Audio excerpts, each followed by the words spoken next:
सकाळी अप्रतिम झालेली होती.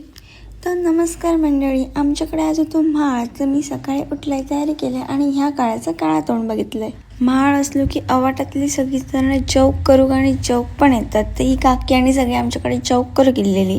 माणसांचं कंटाळ फक्त आमच्या घरातले ह्याच माणसा घेता.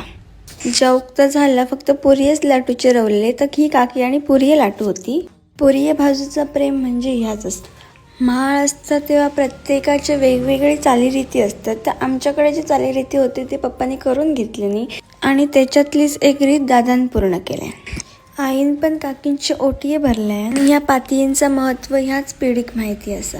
मग बाकीची रवलेली जग बसली. त्याच्यानंतर मी तयारी करून शॉपवर जाऊन निघाले. शॉपवर पोचले, थोडीशी कामं केली आणि त्याच्यानंतर मग दादा नेऊ गेलो. तर आम्ही घराकडे जाऊन निघालो आणि जातानाच आमका माझ्या मित्राचा एक मित्र भेटलो. त्याका बाय बाय बोलून मी घराकडे येऊन पोचला. त्याच्यानंतर ह्याच्यासोबत जरा खेळले, मम्मीची शिवे केला आणि झोपून दिले. आणि ती सोलकढी माझ्या दादान बनवलेली.